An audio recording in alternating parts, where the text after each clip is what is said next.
नमस्कार प्यारे बच्चों, स्वागत करते हैं आपका अपने YouTube चैनल कालका क्लासेस पर। प्यारे बच्चों, इस वीडियो के माध्यम से मैं आज आपको चैप्टर 4 क्लास 10th साइंस का कार्बन एंड इट्स कंपाउंड का क्विक रिवीजन करवाने वाला हूं। बच्चों, उम्मीद है आपसे कि आप वीडियो को स्टार्ट से लेकर एंड तक जरूर देखेंगे। तो चलिए बच्चों, स्टार्ट करते हैं हमारा chapter 4 carbon and its compound. तो सबसे पहले बच्चों आपको मैं बता देता हूँ कि ये चैप्टर हमारा बेस्ड जो है वो कार्बन पे है। तो सबसे पहले हम पढ़ेंगे कार्बन का इंट्रोडक्शन।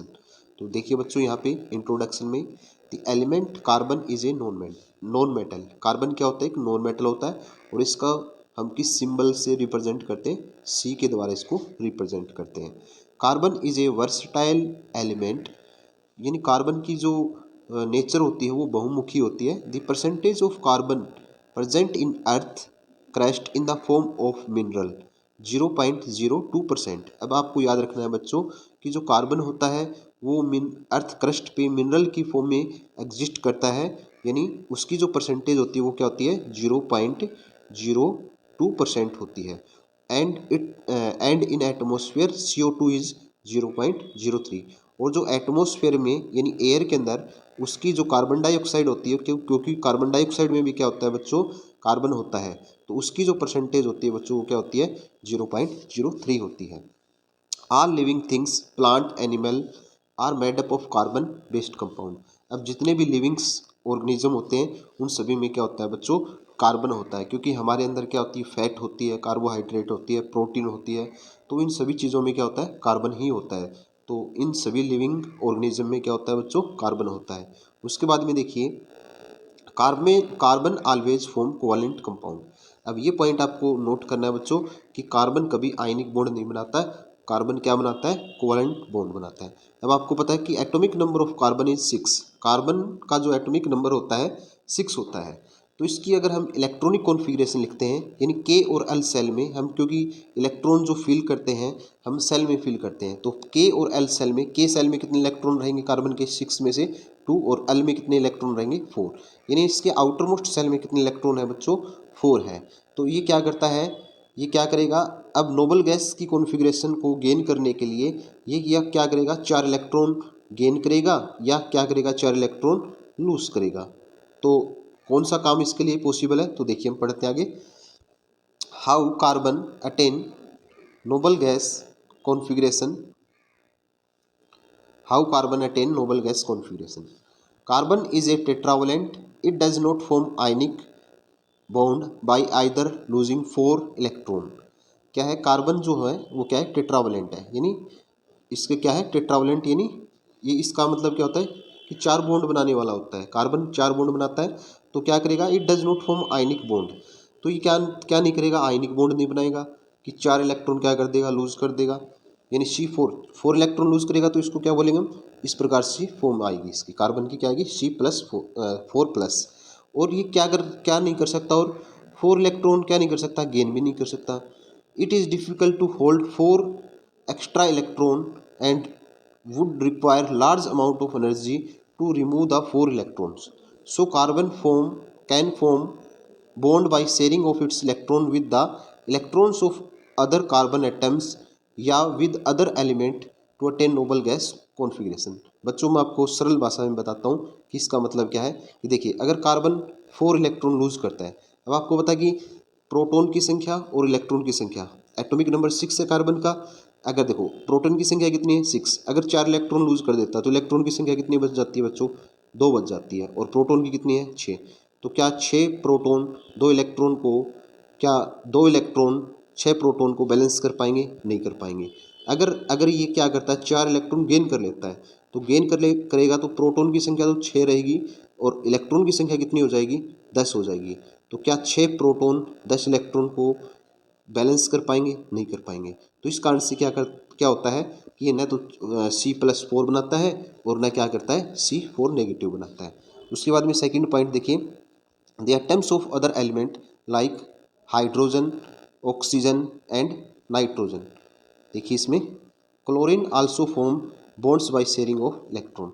तो ये क्या करता है? अदर एलिमेंट्स की तरह हाइड्रोजन, ऑक्सीजन, नाइट्रोजन और क्लोरीन की तरह क्या करता है? जो बॉन्ड बनाता है वो शेयरिंग के द्वारा बनाता है। कौन बनाता है? कार्बन बनाता है। तो ये पॉइंट आपको अच्छी तरह से याद कर लेना इसको। The bond formed by sharing of electron between same या different atom is covalent bond. अब देखिए जो कोवेलेंट बॉन्ड की डेफिनेशन है, ये क्या होता है, एक बॉन्ड बनता है शेयरिंग ऑफ इलेक्ट्रॉन बिटवीन, क्या हो सकता है, वो सेम एटम के बीच में बन सकता है और वो किसके बीच में बन सकता है, डिफरेंट। और वो क्या होता है, म्यूचुअल शेयरिंग होता है दोनों एटम्स के बीच में। और उस बॉन्ड को हम किस नाम से जानते हैं बच्चों, कोवेलेंट बॉन्ड के नाम से जानते हैं। चलिए हम आगे चलते हैं। तो कोवेलेंट बॉन्ड के आपको कुछ उदाहरण देते हैं। देखिए यहाँ पे मैंने अभी आपको डेफिनेशन में बताया है कि जो कोवेलेंट बॉन्ड होता है वो सेम एटम के बीच में बन सकता है और डिफरेंट एटम के बीच में भी बन सकता है। तो यहाँ पे देखिए, यहाँ ये दोनों एटम है, ये किसके हैं, हाइड्रोजन, तो दोनों क्या है, सेम है। तो यहाँ पे देखिए जिसके बीच में, जिस एटम के बीच में आपको कोवेलेंट बॉन्ड शो करना है, तो पहले उनको क्या लिख देना है, उन एटम्स का सिंबल लिख देना है। अब हाइड्रोजन के दो एटम है तो दो हाइड्रोजन के एटम हमने अलग अलग लिख लिए। अब देखिए यहाँ पे मैंने क्रॉस लिखा है, इसमें भी क्रॉस लिखा है। ये क्रॉस का मतलब क्या होता है बच्चों, क्रॉस का मतलब होता है कि इसके आउटर मोस्ट सेल में कितने इलेक्ट्रॉन है। तो हाइड्रोजन में कितने होते हैं, एक, तो एक क्रॉस लगा दिया। दूसरे हाइड्रोजन, क्योंकि वो भी एक एटम है तो उसका भी हमने एक क्रॉस लगा दिया। अब हाइड्रोजन क्या करेगा बच्चा, कि जो हीलियम गैस जो होती है उसकी कॉन्फ़िगरेशन गेन करने के लिए क्या करेगा, दो इलेक्ट्रॉन की जरूरत है। तो इसके पास, अकेले के पास क्या है, एक है, तो ये क्या करेगा, दूसरे के साथ, दूसरे हाइड्रोजन एटम के साथ शेयर कर लेगा। अब इस कितने बन गए, इसके इलेक्ट्रॉन दो बन गए, तो हीलियम की कॉन्फ़िगरेशन इसने गेन कर ली। इसी तरह से दूसरा जो हाइड्रोजन है वो भी क्या करेगा, दूसरे से गेन कर लेगा। तो दोनों के बीच में दो इलेक्ट्रॉन आ गए और दो इलेक्ट्रॉन का एक पेयर बन जाता है और एक पेयर से एक बॉन्ड बन जाता है। तो इस प्रकार से दोनों के बीच में एक बॉन्ड बन के, इस प्रकार से हम इसकी बॉन्ड को शो करते हैं। तो ये वाला बच्चों ये सेम है हमारा। उम्मीद करता हूँ आपको समझ में आ रहा है। अगला देखिए, उसके बाद में ऑक्सीजन वाला चेक करते हैं हम। ऑक्सीजन का देखिए बच्चों, ऑक्सीजन के दो एटम मैं यहाँ पे शो कर रहा हूँ। अब आपको पता है कि ऑक्सीजन के एटॉमिक नंबर कितना होता है, आपको बच्चों पता है एटॉमिक नंबर ऑक्सीजन का कितना होता है, 8 होता है। तो 8 देखिए, तो 8 में हम क्या लिखते हैं, के और एल सेल में क्या लिखते हैं हम, 2 6 ऐसे लिखते हैं। तो इसका मतलब आउटर मोस्ट सेल में ऑक्सीजन के कितने इलेक्ट्रॉन है, 6। तो 6 क्रॉस लगा देंगे हम इस प्रकार से, 6 क्रॉस लगा देंगे इस प्रकार से, 6 क्रॉस लगा दिया। और दूसरा ऑक्सीजन भी हम लिख सकते हैं इस प्रकार से, उसके भी कितने क्रॉस लगाएंगे, 6 क्रॉस लगा देंगे बच्चों। तो अब आपको पता है कि ऑक्सीजन किसकी कॉन्फ़िगरेशन गेन करेगा, तो ये नियोन की करेगा, क्योंकि नियोन के 10 इलेक्ट्रॉन होते हैं ना, 2 यानी 10 एटॉमिक नंबर होता है, उसके लास्ट सेल में 8 इलेक्ट्रॉन होते हैं। तो ऑक्सीजन के 6 खुद के होते हैं और 2 ये क्या करेगा, दूसरे ऑक्सीजन से ले लेगा। तो कितने हो गए, 8 हो गए। इसी प्रकार से ये जो ऑक्सीजन एटम है ये भी क्या करेगा, 6 खुद खुद के हैं और दूसरे से क्या ले लेगा, 2 ले लेगा। दोनों के हिस्से में कितने इलेक्ट्रॉन आ गए, 4। 4 इलेक्ट्रॉन से कितने पेयर बन जाते हैं, 2 इलेक्ट्रॉन पेयर बन जाते हैं। तो ये क्या बन जाएंगे, डबल बॉन्ड बन जाएगा। तो इस प्रकार से हम ऑक्सीजन को ऐसे लिख सकते हैं, ऑक्सीजन ऑक्सीजन के बीच में डबल बॉन्ड। तो चलिए बच्चों नेक्स्ट पे चलते हैं। नाइट्रोजन, नाइट्रोजन को देखिए हम कैसे शो करेंगे। नाइट्रोजन का आपको पता है कि लास्ट सेल में एटॉमिक जो नंबर होता है वो 7 होता है, तो इसको हम ऐसे लिखते हैं 2 5। इसका मतलब ये होता है कि लास्ट सेल में कितने इलेक्ट्रॉन है, 5। तो प्रत्येक नाइट्रोजन एटम के कितने क्रॉस लगाएंगे हम, 5 लगाएंगे। तो 2 ऊपर लगा देते हैं हम और 3 साइड में लगा देते हैं। इसी प्रकार से दूसरा नाइट्रोजन एटम है, 2 ऊपर लगा देते हैं हम और 3 क्या लगाते हैं, साइड में लगा देते हैं। अब बच्चों ये क्या करेगा, ये भी क्या करेगा, अपना ऑक्टेट पूरा करेगा। तो 5 तो खुद के हैं इस एटम के और 3 इनसे ले लेगा। इसी प्रकार से दूसरा जो नाइट्रोजन एटम है उसके भी 5 है, 3 ये इससे ले लेगा। तो इस प्रकार से हम दोनों को शो कर सकते हैं। और दोनों की म्यूचुअल शेयरिंग में कितने इलेक्ट्रॉन आए हैं बच्चों, आपको ये पता है कि इन दोनों की म्यूचुअल शेयरिंग में 6 इलेक्ट्रॉन आए। तो 6 इलेक्ट्रॉन से कितने पेयर बन जाएंगे, 3 पेयर बन जाएंगे, यानी 3 बॉन्ड बन जाएंगे। तो इसका मतलब नाइट्रोजन नाइट्रोजन के बीच में इस प्रकार से ट्रिपल बॉन्ड बन जाता है। उम्मीद करता हूँ आपको समझ में आया होगा। तो चलिए आगे देखिए। अब तक हमने ये किए, ये क्या सभी एटम के बीच में सेम एटम है सभी। उसके बाद में हम अलग एटम के बीच में भी करेंगे। तो देखिए उसके बाद में हम करते हैं वाटर के मॉलिक्यूल के बीच में। तो वाटर के मॉलिक्यूल के बीच में देखिए, वाटर का जो फॉर्मूला होता है बच्चों वो क्या होता है, H2O होता है, H2O। तो सबसे पहले हम ऑक्सीजन को लिखेंगे, ऑक्सीजन को हमने यहाँ पे लिख लिया, हाइड्रोजन को हमने यहाँ पे लिख लिया इस प्रकार से, क्योंकि 2 हाइड्रोजन के एटम है और 1 ऑक्सीजन का एटम है। आपको अभी मैंने बताया था बच्चों कि कोवेलेंट बॉन्ड सेम एटम के बीच में भी हो सकता है और डिफरेंट एटम के बीच में भी हो सकता है। तो ये वही केस है डिफरेंट एटम वाला। तो यहाँ पे अब आपको क्या करना है कि इनके आउटर मोस्ट सेल के इलेक्ट्रॉन लिख देना है। हाइड्रोजन का आउटर मोस्ट सेल का इलेक्ट्रॉन क्रॉस, यहाँ पे एक क्रॉस लगा दिया। अब देखो बच्चों, हम दो एटम अलग अलग हैं तो इनकी सेम क्रॉस से नहीं शो कर सकते हम। ये अलग है तो इसको हम डॉट से शो कर देंगे, डॉट लगा दिया हमने यहाँ पे 2 डॉट, क्योंकि ऑक्सीजन के आउटर मोस्ट सेल में 6 इलेक्ट्रॉन होते हैं। तो 6 इस प्रकार से हमने डॉट लगा दिए। अब देखिए हमें क्या करना है, हाइड्रोजन क्या करेगा, डुप्लेट पूरा करेगा, तो डुप्लेट हो गया हाइड्रोजन का, इस हाइड्रोजन का भी क्या हो जाता है, डुप्लेट पूरा हो जाता है। और ऑक्सीजन के क्या होते हैं, 6 होते हैं, और ये कितना चाहेगा, ऑक्टेट पूरा करना चाहेगा, तो खुद के 6 और एक हाइड्रोजन इससे लेगा ये, और एक हाइड्रोजन इससे लेगा, और इस प्रकार से आप इसकी बॉन्डिंग शो कर सकते हैं। अब आप देखिए बच्चों, यहाँ पे आप एक पॉइंट देखने वाला है कि यहाँ पर इस हाइड्रोजन और इस ऑक्सीजन के बीच में कितना पेयर है इलेक्ट्रॉन का, एक, तो एक बॉन्ड बन जाएगा। यहाँ भी इस ऑक्सीजन और इस हाइड्रोजन के बीच में भी एक पेयर, तो इसकी स्ट्रक्चर आप कैसे शो करेंगे, इस प्रकार से इसकी स्ट्रक्चर शो कर सकते हैं। तो उम्मीद करता हूँ बच्चों आपको ये स्ट्रक्चर समझ में आई होगी। उसके बाद में हम चलते हैं नेक्स्ट पे। नेक्स्ट पे है बच्चों ये प्रॉपर्टीज ऑफ कोवेलेंट कंपाउंड।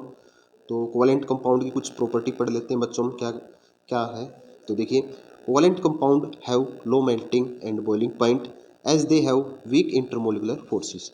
बच्चों पहले मैं यहाँ पे लिख देता हूँ H2H2, ये क्या है, दोनों क्या है, कोवेलेंट कंपाउंड है, इनमें क्या कोवेलेंट बॉन्ड बनता है, तो कोवेलेंट कंपाउंड कहलाएंगे। अब देखिए ये मॉलिक्यूल हाइड्रोजन का है और ये मॉलिक्यूल भी हाइड्रोजन का है। अब इन दोनों के बीच में क्या होता है, आपको पता है कि मॉलिक्यूल एक दूसरे को अट्रैक्ट करते हैं, तो ये क्या करेंगे, इन दोनों के बीच में एक अट्रैक्शन फोर्स लग रहा है, लेकिन वो अट्रैक्शन फोर्स जो होता है उसको हम, उस अट्रैक्शन फोर्स को हम क्या बोलते हैं बच्चों, इंटरमोलिकुलर फोर्स बोलते हैं। लेकिन ये इंटरमोलिकुलर फोर्स जो होता है, ये क्या होता है, कोवेलेंट कंपाउंड के केस में वीक होता है, और वीक होता है तो वीक होने की वजह से क्या होता है बच्चों, इनका मेल्टिंग पॉइंट और बॉइलिंग पॉइंट भी क्या होता है, लो होता है। तो हर मॉलिक्यूल के बीच में ऐसा देखने को हमें मिलता है, किसके केस में, कोवेलेंट कंपाउंड के केस में।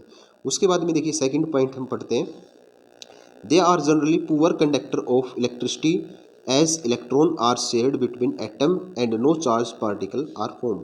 अब देखिए कभी इलेक्ट्रॉन गेन लूज नहीं करते, इलेक्ट्रॉन गेन नहीं करते, तो क्या आयन बनेंगे, आयन नहीं बनेंगे, तो क्या नहीं होगा, चार्ज पार्टिकल नहीं बनेंगे, और ये क्या होंगे, चार्ज पार्टिकल नहीं बनेंगे तो क्या होंगे, इलेक्ट्रिसिटी के क्या होंगे, पुअर कंडक्टर होंगे। देखो कभी भी जैसे जैसे कार्बन है, 4 नेगेटिव नहीं बनाता, 4 पॉजिटिव नहीं बनाता, तो ये आयन नहीं बनाएंगे, तो आयन आयन ही क्या करते हैं, कैरी करते हैं किसको, चार्ज, तो चार्ज होगा वहाँ पे इलेक्ट्रिसिटी भी होगी, तो इसका मतलब ये क्या होते हैं, नॉन कंडक्टर होते हैं, यानी बैड कंडक्टर ऑफ इलेक्ट्रिसिटी होते हैं। आपको ये पॉइंट याद रखना है बच्चों। तो इसका मतलब हम बोल सकते हैं, they are generally poor conductor of electricity as electron are shared between atom and no charge particle are formed. उसके बाद में देखिए वर्सेटाइल नेचर ऑफ कार्बन। हम कार्बन की जो उभयमुखी जो प्रकृति होती है उसके बारे में पढ़ते हैं कि कार्बन इतने सारे कंपाउंड क्यों बनाता है, तो उसके कुछ पीछे रीजन्स होते हैं, उन रीजन्स को हम पढ़ने की कोशिश करते हैं। The two characteristics of properties of carbon element which lead to formation of large number of compound, की दो कैरेक्टरिस्टिक्स होती है कार्बन की, जिस कारण से कार्बन क्या करता है, बहुत सारे कंपाउंड बनाता है। तो पहली जो प्रॉपर्टी है बच्चों वो कैटेनेशन है। कैटेनेशन का मतलब क्या होता है, carbon can link with carbon atom by means of covalent bond to form a long chain branch chain closed ring compound. देखिए बच्चों, कार्बन की क्या होती है, कैपेसिटी होती है कि कार्बन क्या कर सकता है, कार्बन खुद के यानी दूसरे कार्बन से एक लंबी चेन की फॉर्मेशन कर सकता है। कार्बन क्या कर सकता है, ब्रांच भी बना सकता है। जैसे ये ब्रांच कैसी होगी, जैसे ये कार्बन है, ये कार्बन की एक चेन है, दूसरा कार्बन यहाँ जुड़ गया, यहाँ पे जुड़ गया कार्बन, यहाँ पे जुड़ गया, तो ये क्या होती है, ब्रांच, यानी चेन भी बना सकता है, ब्रांच भी कर सकता है। और सी वाला लिखता हूँ मैं यहाँ पे, और ये क्या कर सकता है, और ये कर सकता है रिंग भी बना सकता है, इस प्रकार से। जैसे ये रिंग, ये क्या कर सकता है, कार्बन रिंग भी बना सकता है इस प्रकार से। ये क्या होती है बच्चों, रिंग होती है, रिंग की फॉर्मेशन कर सकता है, लॉन्ग चेन बना सकता है, ब्रांचिंग कर सकता है। तो एक तो प्रॉपर्टी होती है जिस कारण से कार्बन क्या होता है, मैनी कंपाउंड्स की फॉर्मेशन करता है। उसके बाद में क्या होता है, सेकंड जो प्रॉपर्टी होती है इसकी क्या होती है, वो टेट्रावैलेंसी होती है। क्या होती है बच्चों, टेट्रावैलेंसी। तो टेट्रावैलेंसी का मतलब क्या होता है, carbon has 4 valence electron. Carbon के लास्ट सेल में कितने इलेक्ट्रॉन होते हैं बच्चों, आपको पता है कि 4 इलेक्ट्रॉन होते हैं। Carbon can bond with 4 carbon atom, कितने एटम से जुड़ सकता है कार्बन, अपने 4 कार्बन एटम से भी बॉन्ड बना सकता है, इस प्रकार से बना सकता है। मोनोवैलेंट एटम, मोनोवैलेंट एटम का मतलब होता है बच्चों, जैसे कि हाइड्रोजन है, क्लोरीन है, जिसकी वैलेंसी 1 है, तो उससे भी जुड़ सकता है। यानी कार्बन क्या कर सकता है, हाइड्रोजन से भी बॉन्ड बना सकता है, क्लोरीन से भी बना सकता है, क्योंकि ये मोनोवैलेंट एटम है। उसके बाद में डाईवैलेंट, यानी ऑक्सीजन के साथ में भी डबल बॉन्ड बना सकता है। और नाइट्रोजन के साथ में भी बना सकता है, नाइट्रोजन के साथ में ट्रिपल बॉन्ड बना सकता है, और सल्फर के साथ में भी यानी डबल बॉन्ड बना सकता है ये। तो इस कारण से क्या होता है, कार्बन वर्सटाइल नेचर शो करता है और मैनी कंपाउंड्स की फॉर्मेशन करता है इस वर्ल्ड में। उसके बाद में देखिए यहाँ पे हम पढ़ते हैं saturated and unsaturated carbon compound. इस पॉइंट को हम पढ़ते हैं। तो देखिए क्या है इसमें। तो सबसे पहले हम नीचे वाला जो पॉइंट है वो पढ़ लेते हैं। Carbon made up of hydrogen and carbon are called hydrocarbon. Carbon के वे कंपाउंड जिसमें कार्बन और हाइड्रोजन पाया जाता है उसको हम क्या बोलते हैं बच्चों, हाइड्रोकार्बन के नाम से जानते हैं। और वो जो हाइड्रोकार्बन होते हैं उसको हम फर्दर से डिवाइड करते हैं टू पार्ट में, सैचुरेटेड कार्बन कंपाउंड और अनसैचुरेटेड कार्बन कंपाउंड। तो देखिए सैचुरेटेड कार्बन कंपाउंड होते हैं उनमें और अनसैचुरेटेड कार्बन कंपाउंड में क्या डिफरेंस होता है, तो ये देखिए हम पढ़ेंगे इसमें। तो देखिए यहाँ पे कि ऐसे कार्बन के कंपाउंड, ऐसे हाइड्रोकार्बन जिसमें कार्बन कार्बन के बीच में आपको सिंगल बॉन्ड देखने को मिले, तो उसको हम क्या बोलते हैं, उसको हम बोलते हैं सैचुरेटेड कार्बन कंपाउंड। और उनका जो जर्नल नेम होता है वो क्या होता है बच्चों, एल्केन्स होता है। और इनका जो जर्नल फॉर्मूला होता है CnH2n+2 होता है। उसके बाद में कार्बन कार्बन के बीच में डबल व ट्रिपल बॉन्ड भी मिल सकता है। कार्बन कार्बन के बीच में डबल बॉन्ड दिखने को मिल जाता है वहाँ पे, तो वहाँ पे हम क्या बोलेंगे, एल्किन्स। वहाँ पे उनका नाम क्या होगा, उस हाइड्रोकार्बन का नाम जो होगा वो एल्किन्स होगा। उसका जो जर्नल फॉर्मूला है वो होगा CnH2n। उसके बाद में अगर कार्बन कार्बन के बीच में ट्रिपल बॉन्ड देखने को मिल जाए तो उसका नाम जो होगा, उस हाइड्रोकार्बन का जो जर्नल नेम होगा वो अल्काइंस होगा। और उसका जो जर्नल फॉर्मूला होगा वो होगा हमारा CnH2n-2। तो ये आपको जर्नल फॉर्मूले आपको याद रखने हैं बच्चों। उसके बाद में देखिए हम आपको पहले मैं बता देता हूँ, जैसे ये हमारा इथेन है C2H6। तो सबसे पहले हम इसको आइडेंटिफाई कर सकते हैं इन जर्नल फॉर्मूले, जो फॉर्मूला है इनकी सहायता से हम इनको आइडेंटिफाई करेंगे कि ये एल्केन है या एल्कीन है या अल्काइन है। तो देखिए CnH2n C2H6, तो देखिए क्या है, अगर हम C2 इसमें अल्केन वाले फॉर्मूले में पुट करते हैं तो क्या सेम आता है। तो देखिए N का मतलब है कार्बन की संख्या, N का मतलब क्या है, कार्बन की संख्या, N का मतलब 2 है। तो Cn यानी इसमें पुट करते हैं, देखिए इसमें इसमें इस वाले फॉर्मूले में पुट करते हैं तो Cn का मतलब कार्बन की संख्या, तो इस फॉर्मूले में कार्बन की संख्या कितनी है, 2, तो 2। फिर 2H2n, 2n का मतलब N का मतलब 2 है, तो 2 टू द 4, 4 + 2 यानी 6। तो इसका मतलब हम ये पहचान सकते हैं ये क्या है, ये क्या है, अल्केन है। तो उसके बाद में हम इनकी स्ट्रक्चर करेंगे बच्चों। अब हम करते हैं स्टूडेंट्स इथेन की स्ट्रक्चर। तो आप देखिए आपको ये पता है कि इथेन क्या है। तो देखिए इथेन आपको मैं बता देता हूँ कि इथेन भी क्या है कि सैचुरेटेड हाइड्रोकार्बन है। मैंने आपको बताया है कि जिसके पीछे हाइड्रोकार्बन के पीछे ANE जुड़ता है तो वो क्या होता है, सैचुरेटेड होता है और वो अल्केन होता है। ENE जुड़ता है तो वो क्या होता है, वो होता है हमारी अल्कीन। और YNE जुड़ता है तो उसको हम बोलते हैं अल्काइन। तो ये पॉइंट आपको नोट करने हैं। उसके बाद में हम इथेन देखते हैं। तो इथेन में आपको पता है ईथ, ईथ यानी क्या होता है, वर्ड रूट होता है। ईथ लगता है तो इसका मतलब कार्बन की संख्या कितनी होती है, 2 होती है। और ये क्या होता है, अल्केन होता है। तो अल्केन का जनरल फॉर्मूला होता है CnH2n, CnH2n और क्या होता है, +2 होता है। तो देखिए यहाँ पे लिख देता हूँ मैं CnH2n और +2, ये इसका जनरल फॉर्मूला होता है। किसका होता है, अल्केन का। और यहाँ पे इथेन के अंदर कार्बन की संख्या क्या है, 2 है। तो यहाँ पे 2 रखेंगे तो क्या आएगा, C2H6, तो ये आ जाएगा। तो इसका मतलब ये अल्केन है। अब इसकी स्ट्रक्चर देखिए हम कैसे करेंगे। तो स्ट्रक्चर देखिए, आपको आपको क्या करना है, सबसे पहले फॉर्मूला लिख लेना है इस प्रकार C2H6। अब इसमें आप पहचान कर सकते हैं कार्बन कितने, 2, तो 2 कार्बन को इस प्रकार से लिख दीजिए। पहले हम इसकी डॉट स्ट्रक्चर करेंगे। उसके बाद में देखिए डॉट 2 कार्बन एटम को हमने अलग अलग लिख दिया। उसके बाद में आपको पता कि कितने हाइड्रोजन लगाने, आपको 6 हाइड्रोजन, इस प्रकार से 6 हाइड्रोजन आपको इसके चारों ओर लगा देने हैं। तो ये हो गए हमारे 6 हाइड्रोजन। अब आपको पता है कि कार्बन को क्या लिखने हैं, आपको कार्बन के आपको जो वैलेंस सेल के इलेक्ट्रॉन होते हैं उनको आपको डॉट के द्वारा, डॉट की सहायता से रिप्रेजेंट करने हैं। तो आपको ये रिप्रेजेंट आपने कार्बन के इस प्रकार से कर सकते हैं डॉट की सहायता से। अब हाइड्रोजन जो होते हैं उनके क्रॉस की सहायता से आपको इलेक्ट्रॉन को शो करना है, तो ये क्रॉस की सहायता से हमने शो कर दिए हैं। अब देखिए, क्योंकि ये दोनों कार्बन और हाइड्रोजन अलग अलग एटम है, तो कार्बन को हमने डॉट, जो वैलेंस सेल के इलेक्ट्रॉन होते हैं, आउटर मोस्ट सेल के जो इलेक्ट्रॉन होते हैं उनको हमने डॉट की सहायता से रिप्रेजेंट किया है, और हाइड्रोजन को हमने जो इलेक्ट्रॉन शो किया हमने आउटर मोस्ट सेल के, वो क्रॉस की सहायता से। अब हाइड्रोजन क्या करेगा स्टूडेंट्स, डुप्लेट पूरा करेगा, तो डुप्लेट हम प्रत्येक हाइड्रोजन का डुप्लेट पूरा कर देते हैं। तो इस प्रकार से देखिए 6 हाइड्रोजन है, तो 6 हाइड्रोजन अपना डुप्लेट पूरा कर लेते हैं। अब यहाँ पे कार्बन है, यहाँ पे कार्बन देखिए, कार्बन कैसे करेगा, ये वाला जो कार्बन है इसके पास 4 इलेक्ट्रॉन है, तो ये क्या करेगा, 3 हाइड्रोजन से लेगा और एक दूसरे पड़ोसी कार्बन से ले लेगा, तो इस प्रकार से अपना ऑक्टेट पूरा कर लेगा। अब ये वाला जो कार्बन है 3 हाइड्रोजन से लेगा, 4 खुद के, यानी 4 इलेक्ट्रॉन खुद के होते हैं और एक अन्य इलेक्ट्रॉन दूसरे कार्बन से लेगा, तो इस प्रकार से ये स्ट्रक्चर इथेन की बन जाती है।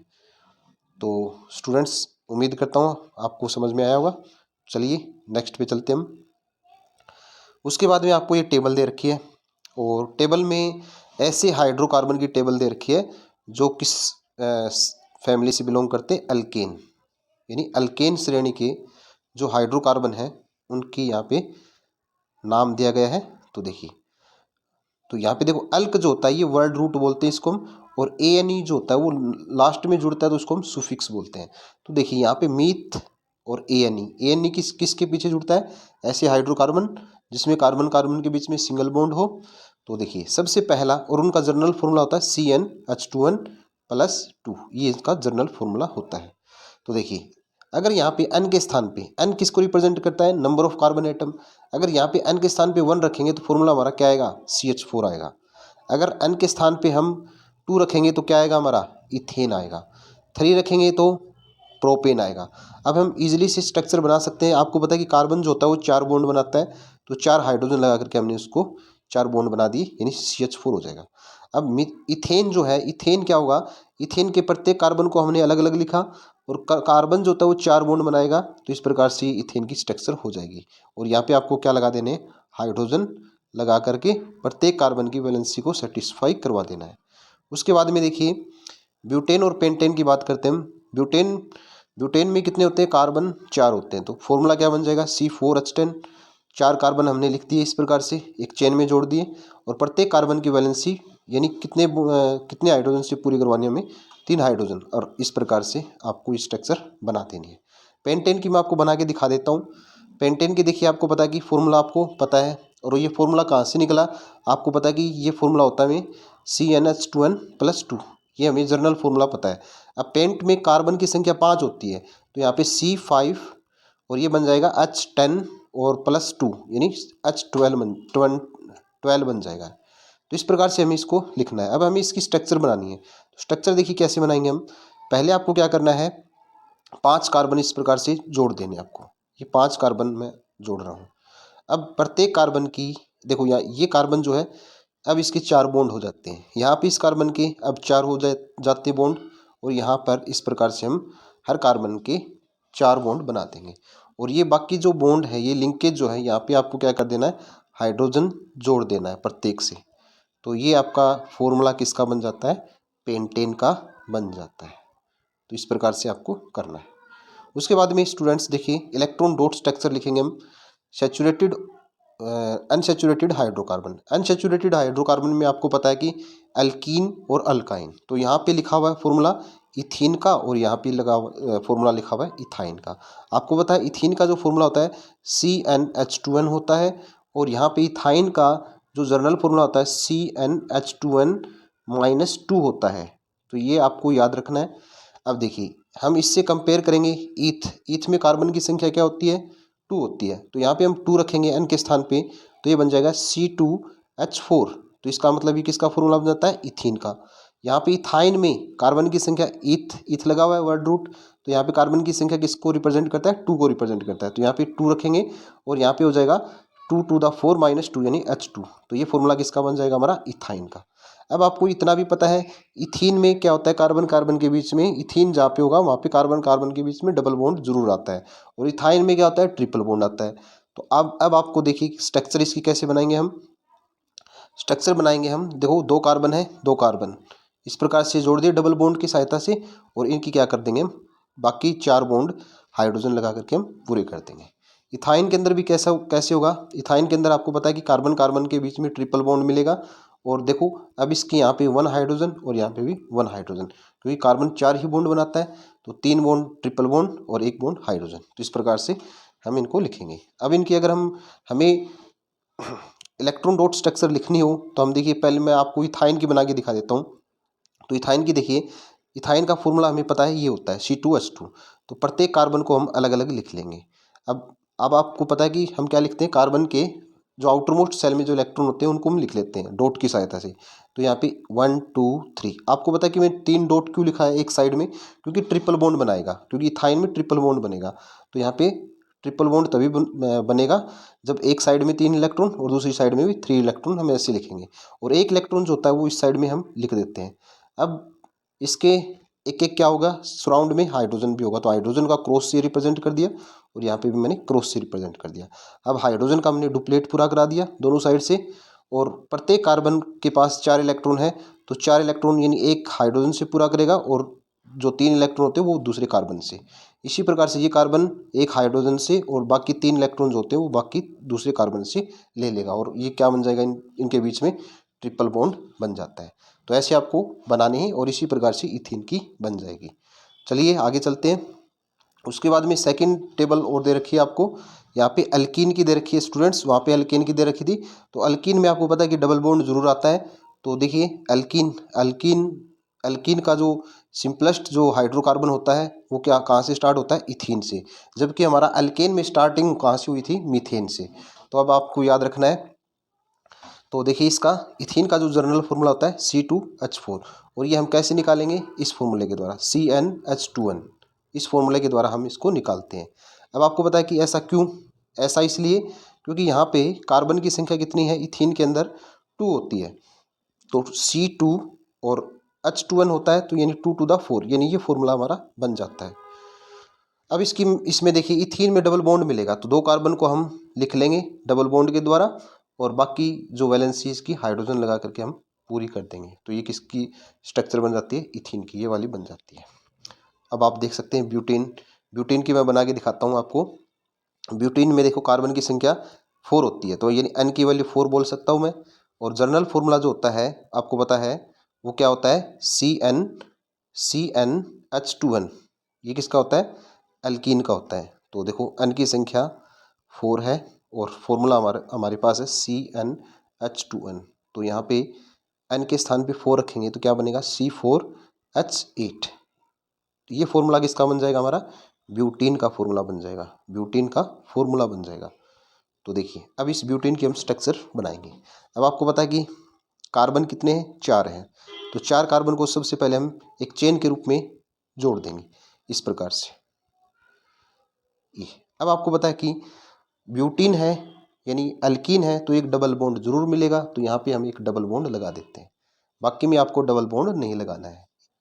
तो देखिए बाकी हम क्या करेंगे, बाकी कार्बन की वैलेंसी हम सेटिस्फाई कर देंगे हाइड्रोजन लगा करके। तो इस प्रकार से ये हाइड्रोजन बॉन्ड हम इसको शो कर देंगे। तो इस प्रकार से यहाँ पे हाइड्रोजन बॉन्ड आ जाएगा, और यहाँ पे 2 हाइड्रोजन बॉन्ड यहाँ पे आ जाएंगे। तो ये फॉर्मूला बन जाएगा हमारा C4H8 का, यानी इसकी स्ट्रक्चर हमने ये लिख दी है। तो स्टूडेंट्स समझ में आया होगा आपको। चलिए अब हम करते हैं अल्काइन के फॉर्मूले और उनकी स्ट्रक्चर्स। तो देखिए अल्काइन का आपको पता है कि जर्नल फॉर्मूला जो होता है वो क्या होता है, Cn और H2n-2 होता है। ये फॉर्मूला अल्काइन का होता है। अगर हम यहाँ पे इथाइन का फॉर्मूला बनाएं तो ईथ का मतलब कार्बन की संख्या कितनी होती है, 2। तो यहाँ पे n के स्थान पे 2 रखेंगे तो हमारा फॉर्मूला क्या आएगा, ये आएगा C2H2। अब इन 2 कार्बन को आपको जोड़ देना है ट्रिपल बॉन्ड के थ्रू, क्योंकि ट्रिपल बॉन्ड होगा, अल्काइन है, और यहाँ पे इनके साथ क्या लगा देंगे, हाइड्रोजन लगा देंगे। तो ये किसकी स्ट्रक्चर बन जाएगी, इथाइन की। अगर हमें ब्यूटाइन की बनानी है तो ब्यूटाइन की भी मैं आपको बना के दिखाता हूँ। ब्यूटाइन में देखिए, ब्यूटाइन में कार्बन की संख्या कितनी होती है, 4 होती है। तो फॉर्मूले में हम पुट करेंगे Cn यानी C4H2n-2, तो यानी कितना हो जाएगा, 4 to the 8, 8 - 2 यानी H6। ये फॉर्मूला हमारा निकल के आ जाता है। अब इसकी स्ट्रक्चर बनाएंगे हम। देखिए कार्बन कितने, 4, तो 4 कार्बन को जोड़ दो इस प्रकार से, अब यहाँ पे एक ट्रिपल बॉन्ड शो कर दो क्योंकि ये अल्काइन है, और अब इसकी हाइड्रोजन लगा करके हम इसकी वैलेंसी पूरी कर देंगे यहाँ पे इस प्रकार से। तो ये हमारा किसका स्ट्रक्चर बन जाएगा, ब्यूटाइन का स्ट्रक्चर बन के तैयार हो जाता है। तो स्टूडेंट्स आपको समझ में आ रहा होगा होप। स्टूडेंट्स एक आपसे उम्मीद है कि आप इस वीडियो को जब देखें तो चैनल को लाइक व सब्सक्राइब जरूर कर देना, क्योंकि हम आपसे मोटिवेट होते हैं और हम सोचते हैं कि नेक्स्ट वीडियो हम जल्द से जल्द लेके आएँ नेक्स्ट चैप्टर के लिए। तो ज़रूर सब्सक्राइब करना और अपने फ्रेंड्स को शेयर भी ज़रूर करना। तो चलिए हम आगे चलते हैं। Carbon compound on basis of structure. अब देखिए कार्बन जो कंपाउंड होते हैं वो कैसे हो सकते हैं, स्ट्रक्चर में कैसे हो सकते हैं, वो हो सकते हैं स्ट्रेट चेन। स्ट्रेट चेन को हम क्या बोलते हैं, जो स्ट्रेट चेन हो यानी उनके जिनके अंदर ब्रांचिंग नहीं होती उनको अनब्रांच्ड चेन बोलते हैं हम। तो क्या हो सकते हैं, आपको एक श्रेणी के अंदर भी ऐसे जुड़े हुए स्ट्रक्चर में मिल सकते हैं। इनको हम क्या बोलते हैं, स्ट्रेट चेन या अनब्रांच्ड चेन कार्बन कंपाउंड। जैसे हमने इसका फॉर्मूला लिखा C3H8 का, तो वो इस प्रकार से हो जाता है। उसके बाद में देखिए और क्या मिल सकता है, आप कार्बन जो होता है वो ब्रांचिंग भी बना सकता है। ब्रांचिंग का मतलब शाखाएं, जैसे ये कार्बन है, ये कार्बन एक चेन में जुड़ा और यहाँ से इनकी क्या जुड़े हुए अन्य कार्बन जुड़े हुए, तो ये शाखा होती है। तो इस प्रकार से भी जुड़ सकते हैं कार्बन कंपाउंड। तो देखिए कार्बन कंपाउंड में ये क्या होते हैं, ये देखिए ये पेंटेन का फॉर्मूला है C5H12, ये किसका फॉर्मूला है, पेंटेन का। अब पेंटेन का फॉर्मूला है हमें पता है, इस पेंटेन के फॉर्मूलों को हम इस प्रकार से लिख सकते हैं। देखिए ये भी क्या है, C5H12, ये इसका फॉर्मूला होता है। अब देखिए इसमें भी क्या है, C5 और हाइड्रोजन कितने हैं, 12 है। इसमें भी कार्बन कितने हैं, एक, ये मिला करके इंक्लूडिंग ये भी C5 और हाइड्रोजन भी कितनी है, 12। उसके बाद में नीचे नीचे वाले को देखते हैं हम, एक स्ट्रक्चर हम इसी फॉर्मूले के द्वारा हम ये भी लिख सकते हैं जिसमें कार्बन कितने आपके 5 है, 2 3 4 5, और हाइड्रोजन भी काउंट करेंगे तो आप C5H12। अब आप देखते हैं तीनों स्ट्रक्चर के अंदर कि फॉर्मूला सेम है C5H12, लेकिन इनकी स्ट्रक्चर क्या है, अलग अलग है। तो ऐसे कंपाउंड को हम क्या बोलते हैं, आइसोमर्स बोलते हैं। तो आइसोमर्स की डेफिनेशन देखिए, these 3 above compound has same molecular formula but different structures are called structural isomers and phenomena is structural isomerism. तो आप ये जान गए होंगे स्टूडेंट्स कि आइसोमर क्या होते हैं, वे कंपाउंड जो मॉलिकुलर फॉर्मूला सेम रखते हैं बट स्ट्रक्चर क्या करते हैं, डिफर करते हैं। तो ऐसे कंपाउंड को, कार्बन के कंपाउंड को क्या बोला जाता है, आइसोमर्स बोला जाता है। और ये प्रॉपर्टी जो होती है इनको क्या बोला जाता है, आइसोमेरिज्म बोला जाता है। इसके बाद हम बात करते हैं कार्बन कंपाउंड क्या कर सकते हैं, स्ट्रेट चेन में जुड़ सकते हैं यानी अनब्रांच्ड फॉर्म में जुड़ सकते हैं, और वे क्या जुड़ सकते हैं, ब्रांचिंग में भी जुड़ सकते हैं, और थर्ड नंबर पे जो आता है ये साइक्लिक भी हो सकते हैं, यानी ये चेन की रिंग की फॉर्म में भी जुड़ सकते हैं। तो देखिए रिंग की फॉर्म में कैसे जुड़ते हैं, जैसे देखिए ये वाला कार्बन है, ये कार्बन इस प्रकार से जुड़ सकता है, जैसे यहाँ पे कार्बन है ये, तो ये क्या बन जाती है, एक रिंग बन जाती है। इस प्रकार से भी जुड़ सकता है, ये क्या है, हमारी एक रिंग है। तो ये रिंग की फॉर्म में भी जुड़ सकते हैं। तो आप देख सकते हैं ऊपर ये वाला, इसमें कितने कार्बन जुड़े हुए हैं, 6 कार्बन। ये भी क्या है, 6 कार्बन का कंपाउंड है। यहाँ पे भी ये क्या है, हेक्सेन। तो इस प्रकार से ये जुड़ सकते हैं। तो देखिए यहाँ पे मैं आपको बताता हूँ कि यहाँ पर ये वाला कंपाउंड जो है ये क्या है, इसको क्या बोलते हैं, बेंजीन। बेंजीन का जो फॉर्मूला होता है C6H6, ये वाला फॉर्मूला होता है। अब आप देखिए H6 इसमें कहाँ पे लगाएंगे, देखिए ये वाला जो कार्बन है इसकी हम एक हाइड्रोजन लगाएंगे, यहाँ पर भी हाइड्रोजन एक लगाएंगे, क्योंकि बाकी 3 बॉन्ड तो पहले से ही हैं, एक हाइड्रोजन के साथ बना लेगा, 4 बॉन्ड हो जाएंगे। तो यहाँ पे हाइड्रोजन, यहाँ पे हाइड्रोजन और यहाँ पे हाइड्रोजन, तब इसका फॉर्मूला क्या बन जाएगा, C6H6। इसी प्रकार से यहाँ पे आपको पता है कि कितने कार्बन हाइड्रोजन लगेंगे, 2 हाइड्रोजन, प्रत्येक कार्बन के साथ कितने हाइड्रोजन जुड़ेंगे, 2 हाइड्रोजन। ये जो कंपाउंड होते हैं इस प्रकार की रिंग की जो स्ट्रक्चर बनाते हैं, तो इन कंपाउंड को क्या बोला जाता है, कार्बन के साइक्लिक कंपाउंड्स इनको बोला जाता है। तो उम्मीद करता हूँ स्टूडेंट्स आप समझ रहे होंगे। चलिए आगे चलते हैं हम। उसके बाद में हम आते हैं फंक्शनल ग्रुप्स। किसकी बात करते हैं, फंक्शनल ग्रुप। तो फंक्शनल ग्रुप देखिए क्या होते हैं, in hydrocarbon chains one or more hydrogen atom is replaced by other atom in accordance with their valencies. These are heteroatom. These heteroatom group atom which make the carbon compound try and decide its properties and called functional group. तो देखिए students, क्या होते हैं कि जैसे मान लेते हैं, हम एक एग्जांपल लेते हैं, जैसे मीथेन ले लिया हमने। अब कोई ऐसा ग्रुप, कोई ऐसा ग्रुप मान लेते हैं, उस ग्रुप को एक्स नाम दे दिया। वो क्या करेगा, इसके एक एटम को, इस एटम को हम क्या बोलते हैं, हेट्रो एटम। क्या बोलते हैं, हेट्रो एटम। कोई हेट्रो एटम किसी कार्बन के कंपाउंड की हाइड्रोजन को रिप्लेस कर दे और वहाँ पे वो खुद लग जाए, तो ये क्या बन जाएगा, CH3 और X बन जाएगा ये। तो ये हेट्रो एटम क्या करेगा, उस कंपाउंड को अपनी प्रॉपर्टी दे देगा। तो ऐसा जो ये हेट्रो एटम जो होता है, ये एटम क्या हो सकता है, ये हेट्रो एटम जो एटम भी हो सकता है या ग्रुप ऑफ एटम भी हो सकता है।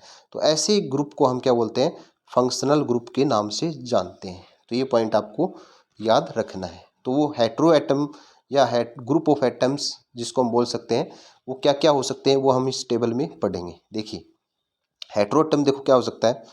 हेट्रो एटम की बात करते हैं जिसमें एक ही एटम होता है, जैसे क्लोरो ब्रोमो, ये क्या होते हैं, एक ही एटम है। ऑक्सीजन भी एक ही एटम है।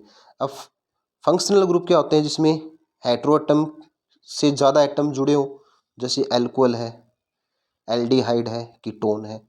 एल्डिहाइड में कितने एटम है, 2, OH। एल्डिहाइड ये कार्बोल सॉरी कार्ब ये हमारा था एल्कोहल। एल्कोहल में कितने एटम थे, OH। और एल्डिहाइड में CHO। और ये हमारा कीटोन में CO। तो इस प्रकार से ये क्या है, फंक्शनल ग्रुप है। तो देखिए उसके बाद में कार्बोक्सिलिक ग्रुप भी हो सकता है, COOH। एल्कीन भी हो सकता है और अल्काइन भी, ट्रिपल बॉन्ड वाले हो सकते हैं। तो देखिए अब कैसे जुड़ेंगे, जैसे मान लेते हैं CH3OH। यहाँ पे आप देख सकते हैं कि जो फंक्शनल ग्रुप कौन सा जुड़ा हुआ है, एल्कोहल वाला जुड़ा हुआ है। इनकी हम स्ट्रक्चर भी कर सकते हैं स्टूडेंट्स। स्ट्रक्चर देखिए आपको करवाता हूँ मैं, जैसे कि कार्बोक्सिलिक ग्रुप है। कार्बोक्सिलिक ग्रुप का जो फंक्शनल ग्रुप होता है वो COOH होता है। तो इसमें देखिए C, और ये एक ऑक्सीजन एटम डबल बॉन्ड बना रखा है किसके साथ, कार्बन के साथ में, और बाकी सिंगल बॉन्ड। ये इस प्रकार से हम लिखेंगे इसको। अगर हमें एल्डिहाइड को लिखना है, एल्डिहाइड का जो फंक्शनल ग्रुप होता है वो CHO होता है। इसको हम कैसे लिखेंगे, C, और ऑक्सीजन जो होता है वो कार्बन के साथ डबल बॉन्ड के साथ जुड़ा हुआ है, और हाइड्रोजन सिंगल बॉन्ड के साथ, ऐसे लिखेंगे हम इसको। कीटोन जो होता है उसको हम ऐसे लिखेंगे, कीटोन जो होता है वो इस प्रकार से होता है, और इसको हम ऐसे लिख सकते हैं, कार्बन इन 2 अन्य बॉन्ड अल्काइल पार्ट के साथ बनाएगा, और एक ये क्या होता है, डबल बॉन्ड। तो इस प्रकार से हम इसको लिखेंगे। उसके बाद में स्टूडेंट्स आता है हमारा होमोलोगस सीरीज। तो होमोलोगस जो सीरीज होती है क्या होती है स्टूडेंट्स, ये क्या होती है, देखिए यहाँ पे, it is series of compound in which the some functional group substitutes for the hydrogen in carbon atom. क्या करता है ये, देखिए हाइड्रोजन एक ऐसा फंक्शनल ग्रुप जो हाइड्रोजन को सब्स्टिट्यूट करके और एक सीरीज की फॉर्मेशन करता है, तो उसको हम क्या बोलते हैं, होमोलोगस सीरीज। होमोलोगस सीरीज की कुछ कंडीशंस होती हैं, उन कंडीशंस को हम पढ़ते हैं। तो इस सीरीज में स्टूडेंट्स आप देख सकते हैं CH3OH, C2H5OH, C3H7OH, C4H9OH। इनका जो जनरल फॉर्मूला है वो सेम है। सेम कैसे है, देखिए आप, इसमें पहले में अगर मैं बात करता हूँ, पहला जो मेंबर है इस होमोलोगस सीरीज का, उसमें कार्बन की संख्या क्या है, 1 है। अगले में 2 है, अगले में 3 है, अगले में क्या है, 4 है। और प्रत्येक मेंबर जो है, अगर इससे में जाएं हम तो कितने का डिफर आता है, CH2 का। इससे इसमें जाएं तो भी कितने का डिफर आता है, CH2 का। इससे अगले में जाएं तो क्या आएगा, CH2 का डिफर आएगा। यानी CH2 का जो मोलिकुलर मास होता है वो कितना होता है, 14 होता है। 14 क्या होता है, CH2 का मोलिकुलर मास होता है। या तो हम बोल सकते हैं हर एक मेंबर से अगले मेंबर में हम जाते हैं तो CH2 का डिफर आता है, या हम बोल सकते हैं 14 मोलिकुलर मास का डिफर आता है। और आप देख सकते हैं कि होमोलोगस जो सीरीज होती है उसमें फंक्शनल ग्रुप भी आपको क्या दिखाई देगा, एक जैसा ही दिखाई देगा। अगर अल्कोहल है तो सभी मेंबर क्या होंगे, अल्कोहल होंगे। अगर एल्डिहाइड है तो सभी मेंबर क्या होंगे, एल्डिहाइड ही होंगे। अल्केन है तो अल्केन ही होंगे सभी, अल्कीन है तो अल्कीन होंगे। उनका मोलिकुलर मास क्या होता है, जनरल फॉर्मूला सेम होता है, और उनका जो प्रत्येक मेंबर जो होता है वो CH2 या 14 मोलिकुलर मास से डिफर करता है। उसके बाद में इनके अगर ये जो मेंबर होते हैं, इन सभी की केमिकल प्रॉपर्टी क्या होती है, सेम होती है। केमिकल प्रॉपर्टी क्या होती है, सेम होती है। बट ये जो मेंबर है ये फिजिकल प्रॉपर्टी में क्या करते हैं, डिफर करते हैं। क्योंकि आपको पता है कि जैसे जैसे नए मेंबर जुड़ते जाते हैं यानी सीरीज बढ़ती जाती है तो मॉलिक्यूलर मास बढ़ता है, और मॉलिक्यूलर मास बढ़ने से फिजिकल प्रॉपर्टी में चेंजिंग आती है। तो इस प्रकार से याद रखना आपको, केमिकल प्रॉपर्टी क्या होती है, सभी मेंबर की सेम होती है, बट फिजिकल प्रॉपर्टी में क्या करते हैं, ये डिफर कर जाते हैं। स्टूडेंट्स, ये तो हो गया हमारा होमोलोगस सीरीज। अब हम करते हैं नोमेनक्लेचर ऑफ कार्बन कंपाउंड्स। तो देखिए यहाँ से हम स्टार्ट करेंगे नोमेनक्लेचर ऑफ कार्बन कंपाउंड्स।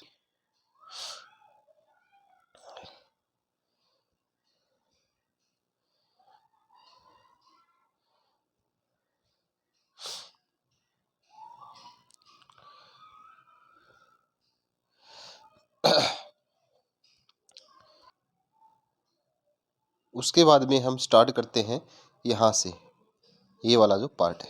तो चलिए हम इसका पहले का नामकरण करते हैं। पहले का नाम है प्रोपेन। तो सबसे देखो हमने कैसे पहचान किया, क्योंकि सबसे पहले हम काउंट करेंगे नंबर ऑफ कार्बन एटम। तो देखिए इसमें कितने, 1 2 3, 3 कार्बन एटम है। 3 कार्बन एटम के लिए वर्ड रूट क्या रहेगा, प्रोप यानी प्रोपेन। उसके बाद में यहाँ पे हम देखते हैं फंक्शनल ग्रुप। फंक्शनल ग्रुप क्या है, क्लोरो। तो क्लोरो ये देखना है अब कि ये प्रीफिक्स में आता है या सुफिक्स में आता है। अब हमें पता है कि क्लोरो, ब्रोमो, आइडो, फ्लोरो जो भी है हेलोजन फैमिली के, तो वो क्या आते हैं, प्रीफिक्स में आते हैं। तो हमने क्या नाम दे दिया, क्लोरो, और फिर उसके बाद में स्पेस यानी कैपिटल, जो हमने पहला अल्फ़ाबेट कैपिटल में लिखते हैं, उसके बाद में स्पेस और फिर प्रोपेन हमने ये लिखा। प्रोपेन ए नहीं क्यों लगा, क्योंकि कार्बन कार्बन के बीच में क्या है, सिंगल बॉन्ड है, तो प्रोपेन ऐसे हमने लिख दिया। अब इसमें देखिए प्रोपेन का प्रोप नहीं लिखते, हम पूरा लिखेंगे हेलोजन। अगर ये हमारे प्रीफिक्स वाले हैं तो, प्रीफिक्स वाले फंक्शनल ग्रुप है तो हम पूरा प्रोपेन लिखेंगे, कुछ डिलीट नहीं करेंगे वर्ड रूट में से। देखो आपको मैं बताता हूँ, जो नामकरण करते हैं वो किन किन से करते हैं हम, देखिए वो करते हैं हम, प्रीफिक्स होता है उसमें, प्रीफिक्स, प्रीफिक्स प्लस में वर्ड रूट, वर्ड रूट, ठीक है। उसके बाद में होता है प्लस सुफिक्स, सुफिक्स। ये 3 वर्ड जुड़ने से आपका पूरा क्या बनता है, किसी का कंपाउंड का नाम बनता है। तो प्रीफिक्स में क्या हुआ हमारा, क्लोरो, और वर्ड रूट में क्या हुआ हमारा, प्रोपेन। और प्रोपेन में जो ए एन है इसको हम ये बोल सकते हैं सुफिक्स में। तो देखिए आगे हम करते हैं, तो देखिए प्रोप और ए एन क्या है, इसका सुफिक्स है।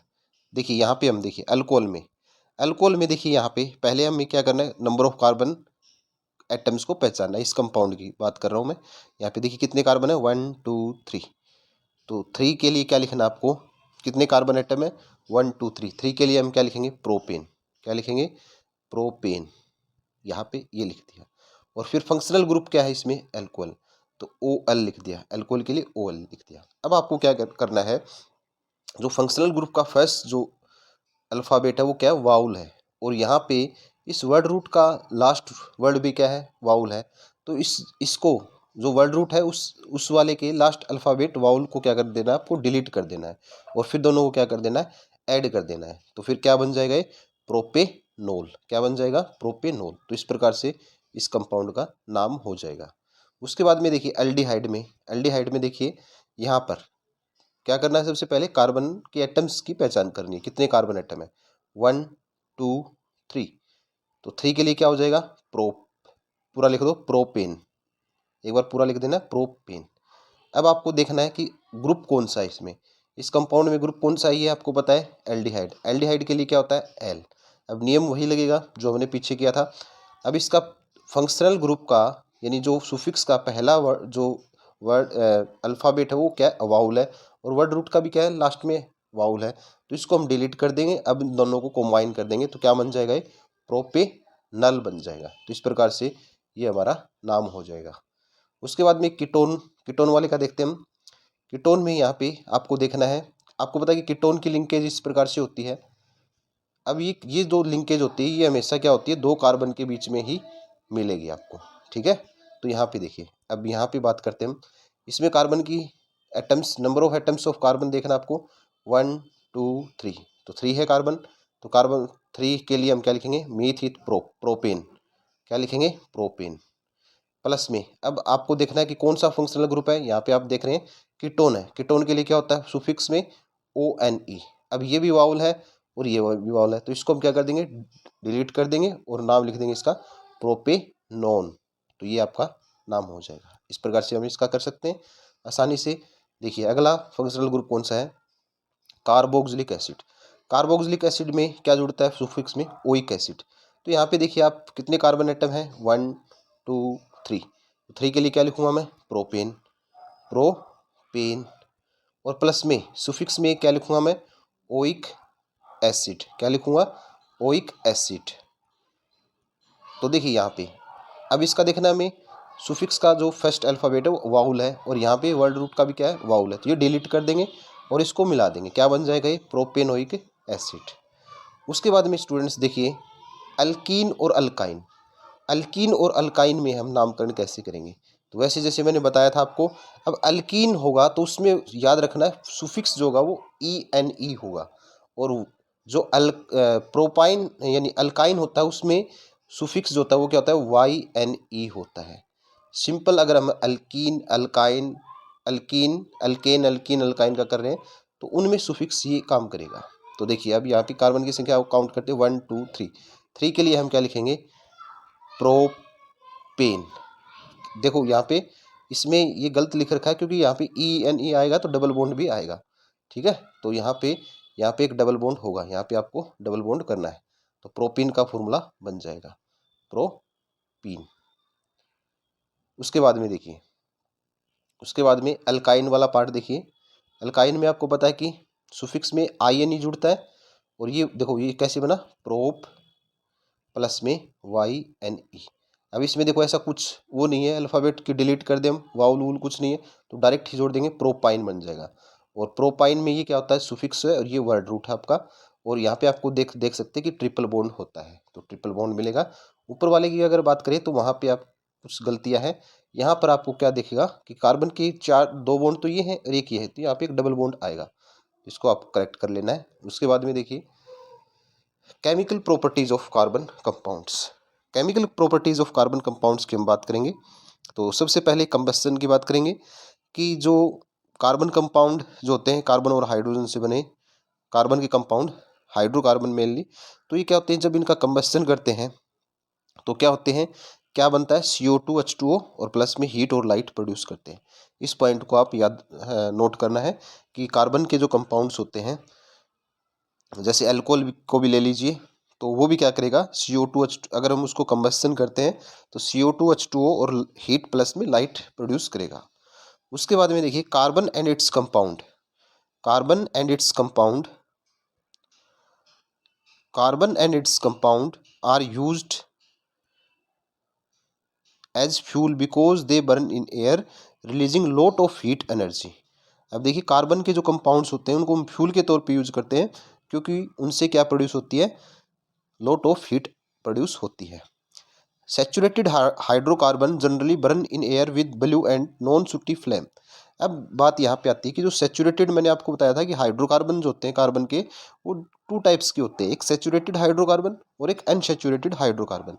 सैचुरेटेड हाइड्रोकार्बन जो होते हैं जब हम उनको जलाते हैं एयर में ऑक्सीजन की प्रेजेंस में, तो वे क्या करते हैं, ब्लू और नॉन सूटी, यानी उनकी जो ज्वाला होती है, फ्लेम होती है, उसका कलर ब्लू होता है, और वो क्या होते हैं, नॉन सूटी, यानी कोई काला यानी काला पदार्थ उत्पन्न नहीं करते फ्लेम के साथ।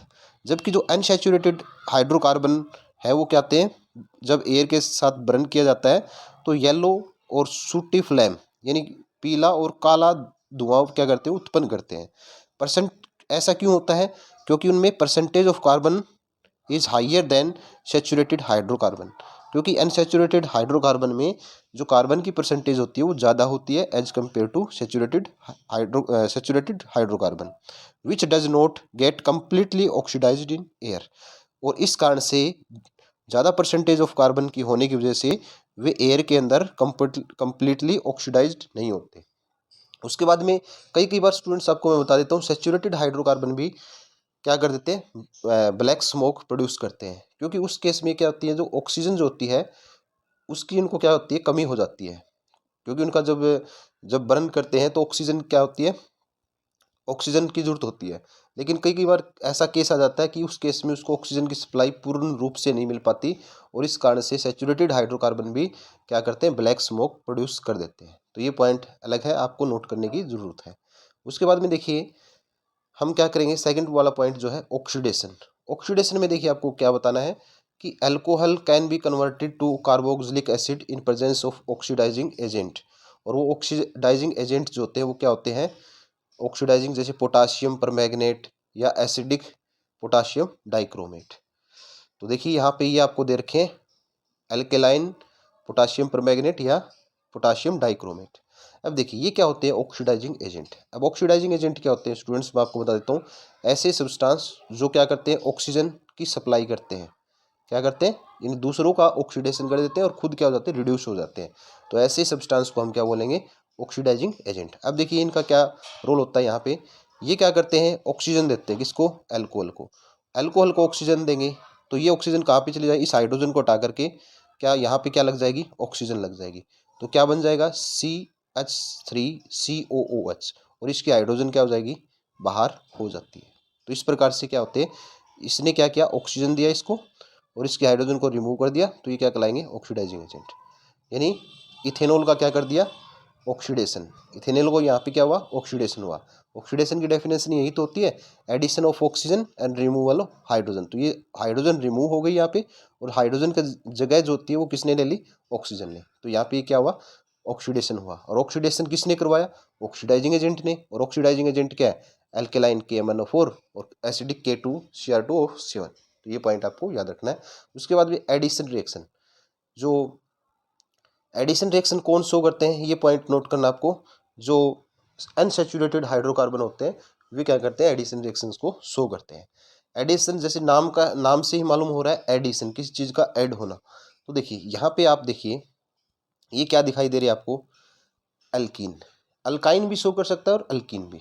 तो देखिए यहाँ पे ये अल्काइन है और ये जो वाले जो पार्ट है आर वाले पार्ट, ये क्या है, अल्काइल पार्ट है और ये अल्कीन है। अब यहाँ पे देखिए कैटलिस्ट लेते हैं हम, हाइड्रोजन गैस को एब्जॉर्ब कराते हैं निकल या पैलेडियम के सरफेस के ऊपर। उसकी प्रेजेंस में ये रिएक्शन होती है। तो ये हाइड्रोजन क्या हो जाती है, क्या कार्बन के साथ क्या हो जाती है, जुड़ जाती है।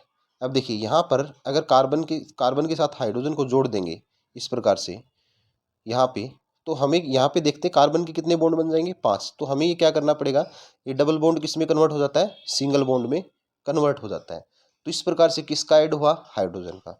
इसलिए इसको क्या बोला गया, एडिशन रिएक्शन। तो इस रिएक्शन में देखिए क्या लिखा हुआ है, unsaturated hydrocarbon add hydrogen in presence of catalyst palladium या निकल। तो इस प्रेजेंस अनसैचुरेटेड जो हाइड्रोकार्बन है, ये अनसैचुरेटेड हाइड्रोकार्बन है जो होते हैं वो hydrogen in presence of catalyst palladium या निकल की प्रेजेंस में ऐड हो जाती है और इस रिएक्शन को हम एडिशन रिएक्शन के नाम से जानते हैं। तो इस रिएक्शन का कुछ यूजेज हैं, vegetable oil are converted into vegetable ghee using this process. तो ये पॉइंट आपको नोट करना है। ये एडिशन रिएक्शन का एग्जाम मतलब एक मतलब इसका यूजफुल पॉइंट है कि इस रिएक्शन की सहायता से हम वेजिटेबल ऑयल को किस में कन्वर्ट करते हैं, वेजिटेबल घी में। It is also cold hydrogenation या वेजिटेबल ऑयल्स। इस रिएक्शन को हम दूसरा एक नाम से और भी जानते हैं जिसको नाम बोलते हैं हम hydrogenation reaction, hydrogenation of vegetable oil. यानी वेजिटेबल ऑयल किस में कन्वर्ट हो गए, वेजिटेबल घी में। तो हाइड्रोजिनेशन हुआ एक। उसके बाद में देखिए सब्स्टिट्यूशन रिएक्शंस। सब्स्टिट्यूशन रिएक्शन में क्या होगा स्टूडेंट, यहाँ पे क्या दे रखा है, सब्स्टिट्यूशन रिएक्शन होती है वो सनलाइट की प्रेजेंस में होती है। तो यहाँ पे देखिए अब यहाँ पे जो CH4 है, CH4 में क्या है, मैं इसको इस प्रकार से लिख देता हूँ। और यहाँ पे क्लोरीन की प्रेजेंस में होती है। क्लोरीन के 2 मॉलिक्यूल्स में इस प्रकार से लिख देता हूँ अलग अलग। तो क्या करेगा ये क्लोरीन, क्या करेगा, इस क्लोरीन को सब्स्टिट्यूट कर देगा और यहाँ पे बन जाएगा ये क्या बन जाएगा, CH3Cl बन जाएगा। और जो Cl बच जाता है ये क्या करेगा, देखो एक हाइड्रोजन तो रिप्लेस कर देगा ये, और वो जो हाइड्रोजन रिप्लेस होगा वो इसके साथ मिलकर के क्या होगा, HCl बना देगा। तो ये ऐसा ही क्या हुआ कि एक क्लोरीन ने इसकी हाइड्रोजन को सब्स्टिट्यूट किया और जहाँ से वो हाइड्रोजन निकली वो इस बची हुई HCl के साथ मिलकर के क्या निकल जाएगा, HCl के रूप में बाहर हो जाएगा। और इस रिएक्शन को हम क्या बोलते हैं, सब्स्टिट्यूशन रिएक्शन। वो सब्स्टिट्यूशन रिएक्शन जो होती है वो तब तक चलती रहती है जब तक कि पूरे जो हाइड्रोजन एटम्स तब तक रिप्लेस न हो जाए। लास्ट प्रोडक्ट इसमें आपको पता है कि क्या बन जाएगा, CCl4 बन जाता है लास्ट में। सब्स्टिट्यूट पूरे हाइड्रोजन एटम सब्स्टिट्यूट हो जाते हैं और कार्बन टेट्राक्लोराइड की फॉर्मेशन हो जाती है। उसके बाद में देखिए इंपॉर्टेंट कार्बन कंपाउंड ऑफ, मतलब जो कार्बन के कुछ इंपॉर्टेंट कार्बन कंपाउंड है, इथेनॉल एंड इथेनोइक एसिड। तो हम ये पढ़ेंगे।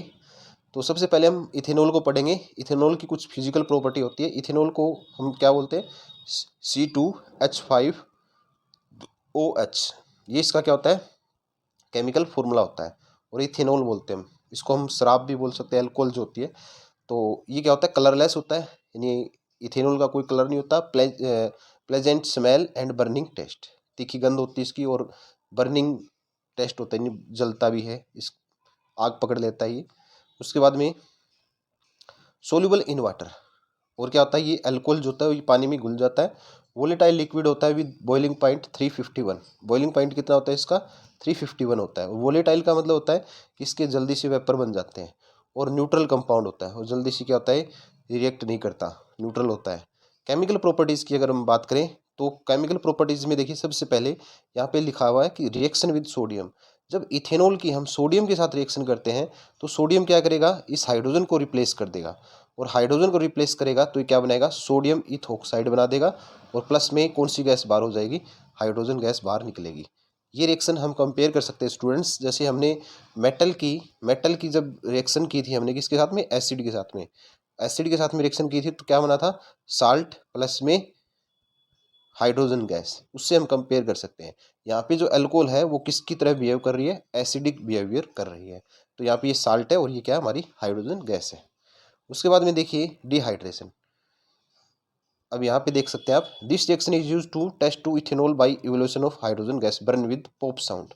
अब यहाँ पे अगर हम जो हाइड्रोजन गैस निकलती है अगर उसको हम जलाएंगे तो ये क्या करेगी, पॉप साउंड के साथ जलेगी। तो इसका मतलब ये होता है कि जब कोई सोडियम मेटल इथेनॉल के साथ रिएक्ट करती है तो कौन सी गैस निकलती है, हाइड्रोजन गैस। उसके बाद में देखिए डिहाइड्रेशन। डिहाइड्रेशन के नाम से मतलब मालूम हो रहा है कि वाटर का रिमूवल, डिहाइड्रेशन बोलते हैं। अब देखिए हम यहाँ से इथेनॉल है हमारा, इससे हम क्या निकालेंगे, H2O निकालेंगे। और वो किसकी प्रेजेंस में होता है, हॉट या कंसनट्रेटेड H2SO4 की प्रेजेंस में होता है। तो इससे हम H2O निकालेंगे। तो H2O देखो यहाँ से एक H निकाल दो और OH निकाल दो, तो क्या बच जाएगा, एल्कीन बच जाएगा, यानी इथीन बच जाएगा। तो इथीन की फॉर्मेशन होगी और वाटर क्या हो जाएगा, बाहर हो जाएगा। तो इसको हम क्या बोलते हैं, डिहाइड्रेशन। उसके बाद में physical properties of ethanoic acid. तो physical properties of ethanoic acid में देखिए, इथेनोइक एसिड का आपको पता होना चाहिए फॉर्मूला क्या होता है, CH3COOH, ये इसका फॉर्मूला होता है, जनरल फॉर्मूला। इसको हम एसिटिक एसिड भी बोलते हैं या इथेनोइक एसिड भी बोल देते हैं हम इसको। इथेनोइक एसिड जो होता है इसका आयुपैक नेम होता है। तो देखिए इसकी फिजिकल प्रॉपर्टीज होती है, ये क्या होता है, कलरलेस होता है अल्कोहल की तरह, liquid having sour taste and have smell of vinegar. इसका जो टेस्ट होता है वो कैसा होता है स्टूडेंट्स, खट्टा होता है, और स्मेल और विनेगर की तरह इसमें क्या आती है, स्मेल आती है। इसका बॉइलिंग पॉइंट 391 केल्विन होता है। When pure acetic acid is freezed it form colourless ice. और ये क्या होता है, जब इसको प्योर जो एसिटिक एसिड होता है उसको जमाया जाता है, फ्रीज किया जाता है, तो कलरलेस एक बर्फ की तरह ये जम जाता है सॉलिड की। So it is called glacial acetic acid, और इसलिए इसका नाम क्या बोल देते हैं, ग्लेशियल एसिटिक एसिड भी इसको बोल देते हैं। उसके बाद में हम केमिकल प्रॉपर्टी पढ़ते हैं इसकी। केमिकल प्रॉपर्टी में देखिए, जब इथेनोइक एसिड को अल्कोहल के साथ में रिएक्शन करवाते हैं, अल्कोहल का मतलब ये कौन सी अल्कोहल है, इथेनॉल, और ये क्या हमारा एसिटिक इथेनोइक एसिड या एसिटिक एसिड।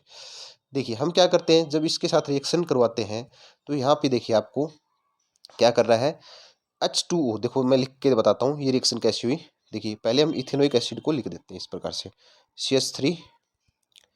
CH3COOH, और प्लस, उसके बाद में देखिए प्लस अल्कोहल को लिख देते हैं हम, OHCH2CH3, यानी मैंने उल्टा लिख दिया अल्कोहल को।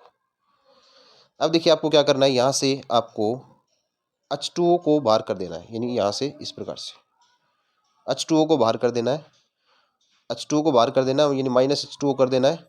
और बाकी पार्ट को आपको क्या कर देना है, ऐड कर देना है।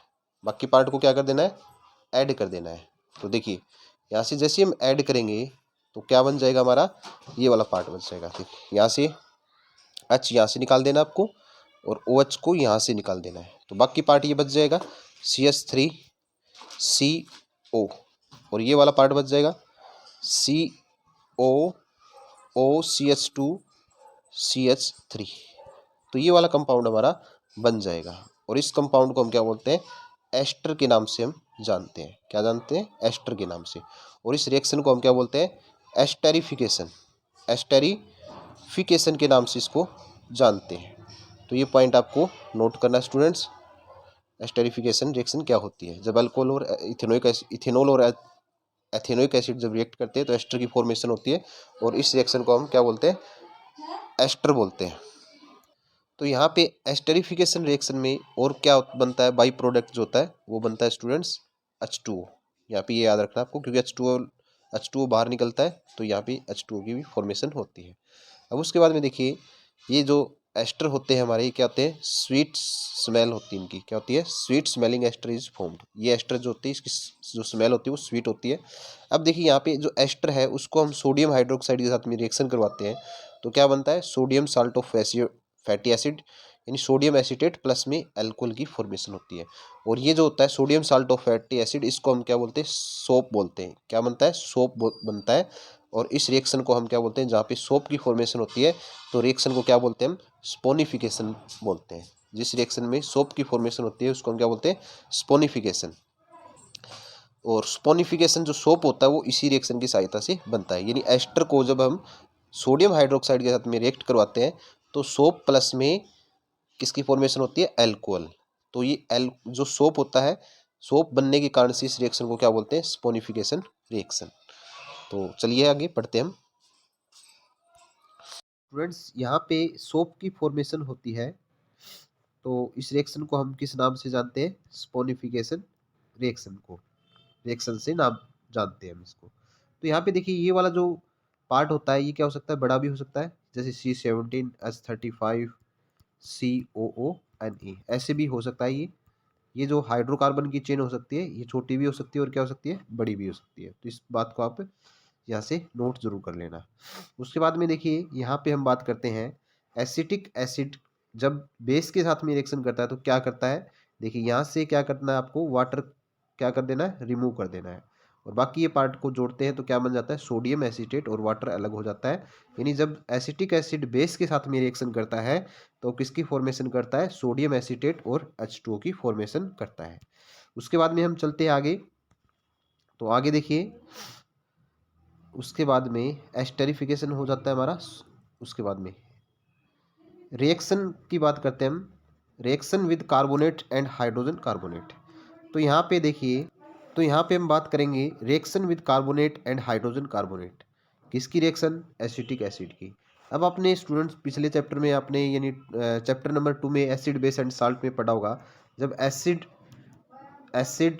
मेटल कार्बोनेट और हाइड्रोजन कार्बोनेट के साथ में रिएक्शन करता है तो किसकी फॉर्मेशन करता है, साल्ट प्लस में CO2 प्लस में H2O, इनकी फॉर्मेशन करता है। तो वही सेम रिएक्शन यहाँ पे है। तो यहाँ पे एसिड कौन है, यहाँ पे एसिड है हमारा एसिटिक एसिड। यहाँ पे भी क्या है, एसिटिक एसिड। तो ये क्या है, मेटल कार्बोनेट। तो ये क्या है, एक सोडियम एसीटेट बोलते हैं इसको हम। सोडियम एसीटेट क्या होता है, कि साल्ट होता है, साल्ट होता है। और ये क्या है, H2O CO2। सेम वहाँ पे जैसे हमने चैप्टर 2 में किया था सेम रिएक्शन, आप उस तरीके से इसको याद रख सकते हैं। उसके बाद में देखिए सोप एंड डिटर्जेंट, ये आपका इंपॉर्टेंट टॉपिक रहने वाला है। तो सोप के बारे में पढ़ते हैं हम। सोप क्या होता है, soap is a sodium and potassium salt of long chain carboxylic acid. Soap जो होता है सोडियम या पोटाशियम साल्ट का एक लॉन्ग चेन वाला कार्बोक्सिलिक एसिड होता है। सोप का जो जर्नल फॉर्मूला होता है वो यह होता है, यहाँ पे आप देखिए इसको इस प्रकार से लिखता हूँ मैं, C17H35COO Na।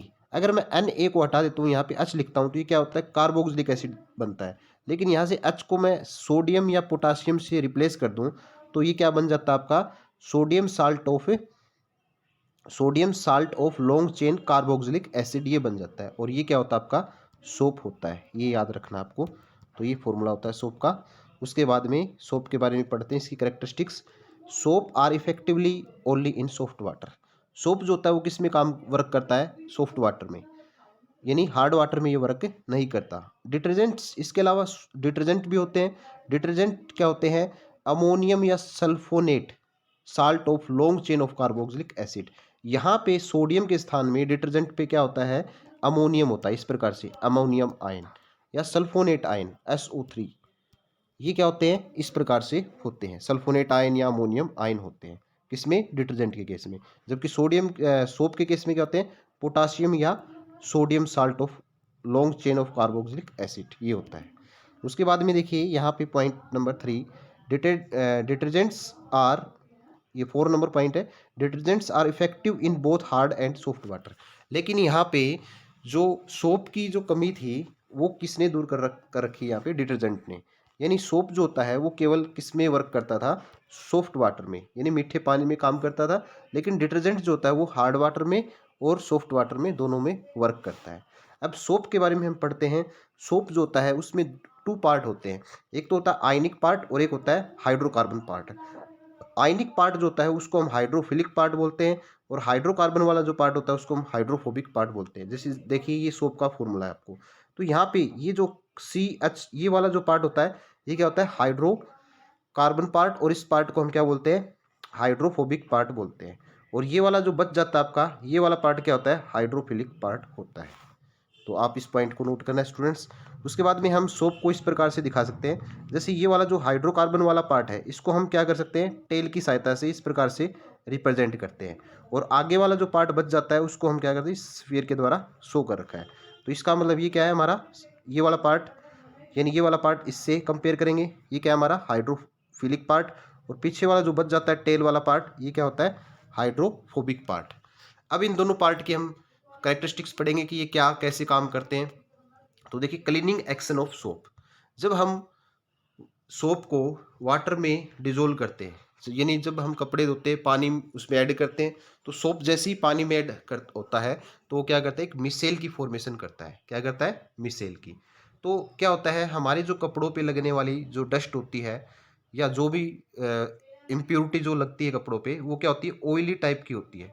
और ऑयल वाले जो पार्ट होता है उसकी तरफ सोप का कौन सा पार्ट अट्रैक्ट होता है? जो टेल वाला पार्ट होता है वो उसकी तरफ अट्रैक्ट होता है। और जो आयनिक पार्ट होता है वो किसकी तरफ अट्रैक्ट होता है? वाटर मॉलिक्यूल्स की तरफ अट्रैक्ट होता है। इस प्रकार से क्या होते हैं? बहुत सारी मिसेल्स जो होती है वो सोप के अंदर बन जाती हैं, यानी पानी के अंदर जब डिजोल्व करते हैं। तो हाइड्रोफोबिक पार्ट जो होता है मिसेल का, वो उस डर्ट पार्टिकल को चारों ओर से क्या कर लेता है? घेर लेता है। और जैसे ही हम कपड़े को मतलब रब करते हैं या मशीन वॉशिंग मशीन के अंदर डालते हैं, तो क्या होता है? क्लॉथ हमारा बार बार रब होता है, और रब होने से मिसेल उस डस्ट जो ऑयल पार्टिकल होती है तो उनसे क्या होती है? चिपके रहती है। तब तक चिपके रहती है जब तक वो उससे कपड़े से अलग न कर दे। तो इस प्रकार से हमारा क्या हो जाता है स्टूडेंट्स? कपड़ा साफ हो जाता है। तो देखिए यहाँ पे most oily dirt in nature, जो ज़्यादातर जो डर्ट होती है कपड़ों पे लगने वाली वो ऑयली नेचर की होती है। And hydrophobic in attach itself with dirt, तो सोप का कौन सा पार्ट उसकी तरफ अट्रैक्ट होता है यानी चिपक जाता है? Hydrophobic part. And ionic end is surrounded with water molecule, और जो आयनिक इंड होता है वो किसके अंदर होता है? पानी के अंदर होता है। This result in formation of radial structure called micelle, और इस प्रकार से एक स्ट्रक्चर बन जाती है जिसको हम क्या बोलते हैं? मिसेल के नाम से जानते हैं। Soap micelle help in dissolve dirt and grease in water and cloth get clean. तो देखिए आपको ये जो है इसमें फिगर में दिखा रखा है आपको, ये क्या है? मिसेल की फॉर्मेशन हो जाती है। ये जो है इसके, ये हाइड्रोफोबिक पार्ट है, और ये वाला पार्ट क्या है? Hydrophilic part. और इस प्रकार से बहुत सारी मिसेल क्या कर लेती है? जो हमारे कपड़ों पे लगने वाली ऑयल ड्रॉपलेट होती है उसको सराउंड करके चिपक जाती है, और कपड़े से क्या करती है? इजीली से ऑयल ड्रॉपलेट को अलग कर देती है। तो ये इसका क्या होता है? क्लीनिंग एक्शन होता है। उसके बाद में देखिए magnesium and calcium salt present in hard water. अब देखिए हार्ड वाटर में वर्क क्यों नहीं करता सोप? क्योंकि हार्ड वाटर में क्या होता है? Magnesium and calcium salt present होता है in hard water, react with soap molecule, और वो सोप के साथ में रिएक्ट कर लेता है वो salt, to form insoluble product is called scum, और उसको हम क्या बोलते हैं? स्कम के नाम से जानते हैं। दिस स्कम क्रिएट, ये क्या करता है? ये स्कम जो होता है डिफिकल्टी इन क्लीनिंग एक्शन, और ये क्या करता है? जो क्लीनिंग एक्शन होता है सोप उसके साथ डिफिकल्टी प्रोड्यूस करता है। तो देखिए हम आपको मैं एक रिएक्शन के द्वारा समझाता हूँ। जैसे जो हार्ड वाटर होता है उसमें क्या होता है? कैल्शियम क्लोराइड ये साल्ट होता है, मैग्नीशियम क्लोराइड ये साल्ट होता है। तो ये साल्ट मौजूद होते हैं, तो इसमें इसके साथ सोप क्या कर लेता है, रिएक्शन कर लेता है। देखिए रिएक्शन समझाता हूँ मैं आपको।